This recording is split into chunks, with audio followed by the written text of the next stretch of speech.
Micah, chapter 3. Matthew Henry's commentary on the whole Bible.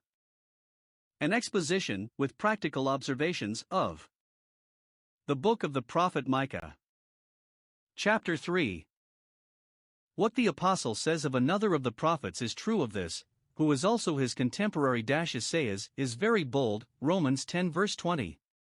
So, in this chapter, Micah is very bold in reproving and threatening the great men that were the ringleaders in sin, and he gives the reason, verse 8, why he was so bold, because he had commission and instruction from God to say what he said, and was carried out in it by a higher spirit and power than his own.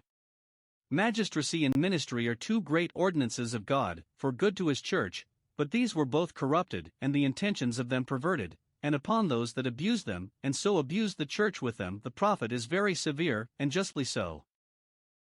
1. He gives them their lessons severally, reproving and threatening princes, verses 1 to 4, and false flattering prophets, verses 5 to 7. 2. He gives them their lesson jointly, putting them together, as acting in conjunction for the ruin of the kingdom, which they should see the ruins of, verses 9 to 12. Micah 3 verses 1 to 7. Princes and prophets, when they faithfully discharge the duty of their office, are to be highly honored above other men, but when they betray their trust, and act contrary to it, they should hear of their faults as well as others, and shall be made to know that there is a God above them, to whom they are accountable. At his bar the prophet here, in his name, arraigns them. 1. Let the princes hear their charge and their doom. The heads of Jacob, and the princes of the house of Israel, are called upon to hear what the prophet has to say to them, verse 1. The word of God has reproofs for the greatest of men, which the ministers of that word ought to apply as there is occasion. The prophet here has comfort in the reflection upon it, that, whatever the success was, he had faithfully discharged his trust, and I said, Hear, O princes. He had the testimony of his conscience for him that he had not shrunk from his duty for fear of the face of men. He tells them, 1. What was expected from them? Is it not for you to know judgment? He means to do judgment, for otherwise the knowledge of it is of no avail. Is it not your business to administer justice impartially, and not to know faces, as the Hebrew phrase for partiality and respect of persons is, but to know judgment and the merits of every cause?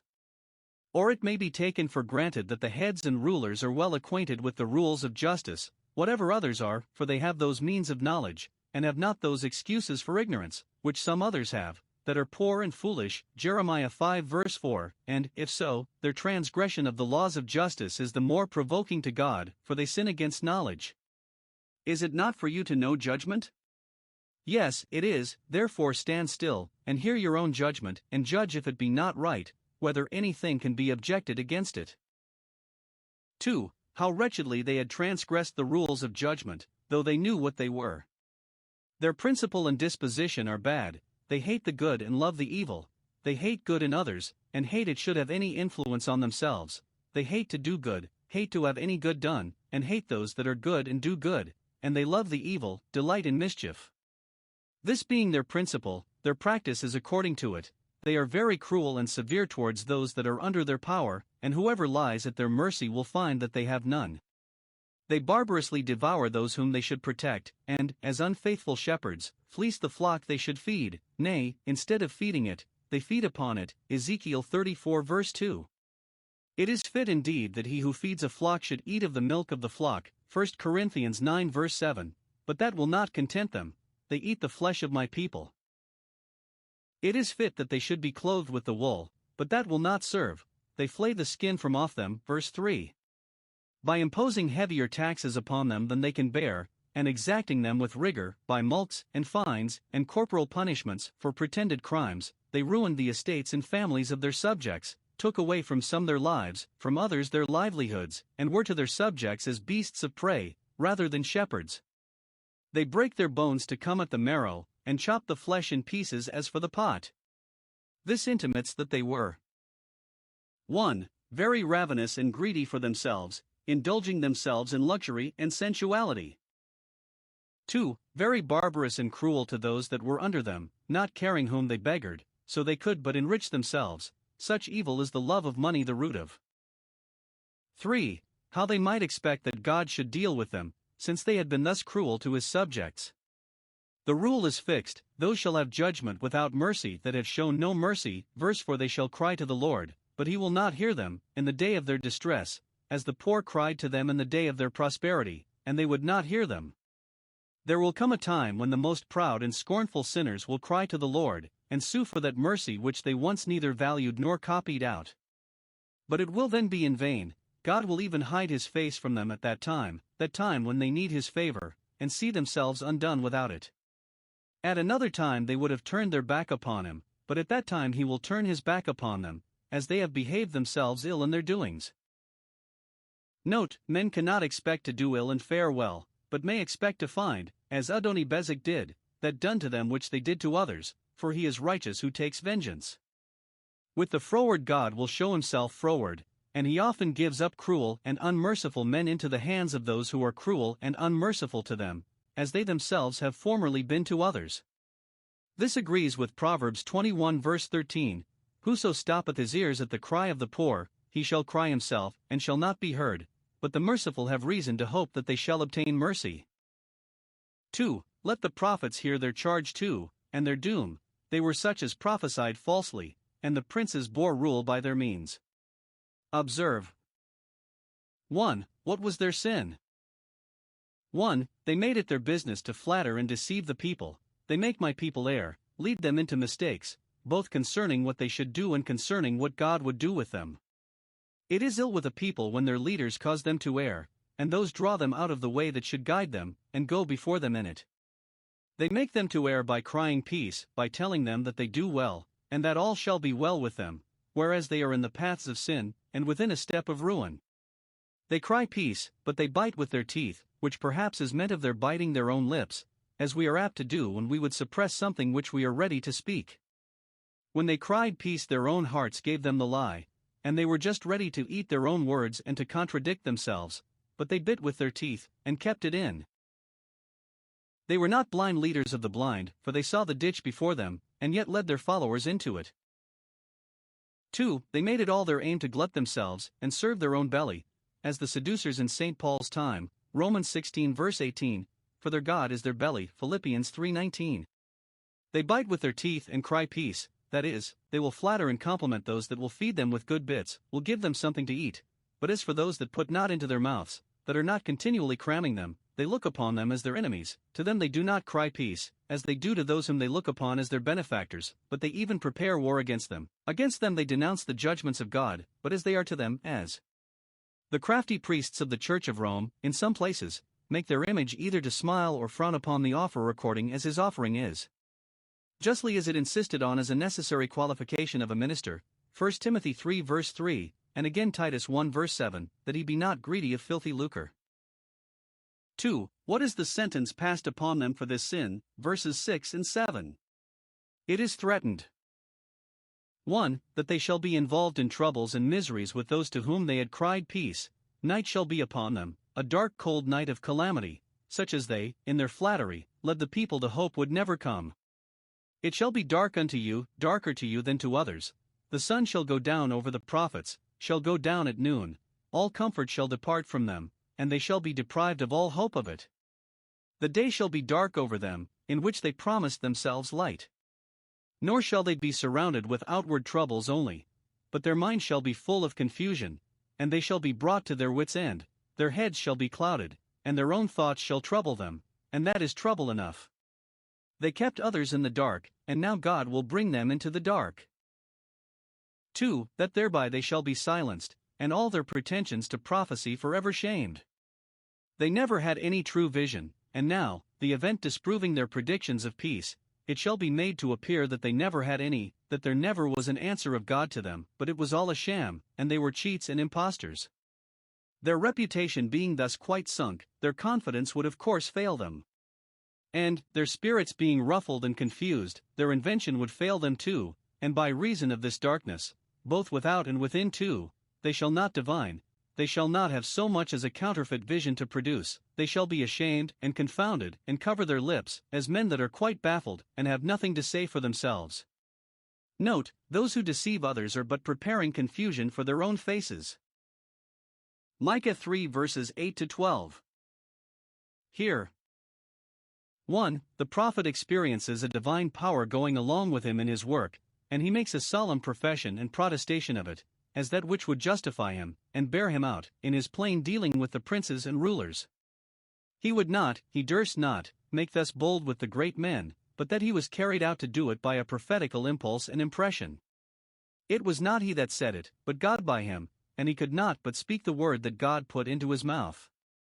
It comes in likewise by way of opposition to the false prophets, who were full of shame when they lived to see themselves proved liars, and who never had courage to deal faithfully with the people, but flattered them in their sins. They were sensual, not having the Spirit, but truly, says Micah, I am full of power by the Spirit of the Lord, verse 8. Having in himself an assurance of the truth of what he said it with assurance. Compare him with those false prophets, and you will say, there is no comparison between them. What is the chaff to the wheat? Jeremiah 23 verse 28. What is painted fire to real fire? Observe here. 1. What the qualifications were with which this prophet was endured. He was full of power, and of judgment, and of might. He had an ardent love to God and to the souls of men, a deep concern for his glory and their salvation, and a flaming zeal against sin. He had likewise courage to reprove it and witness against it, not fearing the wrath either of great men or of great multitudes. Whatever difficulties or discouragements he met with, they did not deter him nor drive him from his work. None of these things moved him. And all this was guided by judgment and discretion. He was a man of wisdom as well as courage. In all his preaching there was light as well as heat, and a spirit of wisdom as well as of zeal. Thus was this man of God thoroughly furnished for every good word he had to say, and every good work he had to do. Those he preached to could not but perceive him to be full both of power and judgment, for they found both their understandings opened and their hearts made to burn within them. With such evidence and demonstration, and with such power, did the word come from him. 2. Whence he had these qualifications, not from and of himself, but he was full of power by the Spirit of the Lord. Knowing that it was indeed the Spirit of the Lord that was in him, and spoke by him, that it was a divine revelation that he delivered, he spoke it boldly, and as one having authority, set his face as a flint, knowing he should be justified and borne out in what he said. Isaiah 50 verses 7 and 8. Note, those who act honestly may act boldly, and those who are sure that they have a commission from God need not be afraid of opposition from men. Nay, he had not only a spirit of prophecy, which was the ground of his boldness, but the spirit of sanctification endued him with the boldness and wisdom which were requisite for him. It was not in any strength of his own that he was strong, for who is sufficient for these things? But in the Lord, and in the power of his might, for from him all our sufficiency is. Are we full of power at any time, for that which is good? It is purely by the Spirit of the Lord, for of ourselves we are weak as water. It is the God of Israel that gives strength and power both to his people and to his ministers. 3. What use he made of these qualifications, this judgment, and this power? He declared to Jacob his transgression, and to Israel his sin. If transgression be found in Jacob and Israel, they must be told of it, and it is the business of God's prophets to tell them of it, to cry aloud and not to spare. Isaiah 58 verse 1. Those who come to hear the word of God must be willing to be told of their faults, and must not only give their ministers leave to deal plainly and faithfully with them, but take it kindly, and be thankful. But since few have meekness enough to receive reproof, those have need of a great deal of boldness who are to give reproofs, and must pray for a spirit both of wisdom and might. 2. The prophet exerts this power in dealing with the heads of the house of Jacob, both the princes and the prophets, whom he had drawn up a high charge against in the former part of the chapter. He repeats the summons of their attendance and attention, verse 9, the same that we had verse 1, directing himself to the princes of the house of Israel, yet he means those of Judah, for it appears, Jeremiah 26 verses 18 and 19, where verse 12 is quoted, that this was spoken in Hezekiah's kingdom. But the 10 tribes being gone into captivity, Judah is all that is now left of Jacob and Israel. The prophet speaks respectfully to them, here, I pray you, and gives them their titles of heads and princes. Ministers must be faithful to great men in reproving them for their sins, but they must not be rude and uncivil to them. Now observe here. 1. The great wickedness that these heads of the house of Jacob were guilty of, princes, priests, and prophets. In short, they were covetous and prostituted their offices to their love of money. 1. The princes abhorred all judgment. They would not be governed by any of its laws, either in their own practice or in passing sentence upon appeals made to them. They perverted all equity, and scorned to be under the direction or correction of justice, when it could not be made pliable to their secular interests. When, under pretense of doing right, they did the most palpable wrongs, then they perverted equity, and made it serve a purpose contrary to the intention of the founder of magistracy and fountain of power. It is laid to their charge, verse 10, that they build up Zion with blood.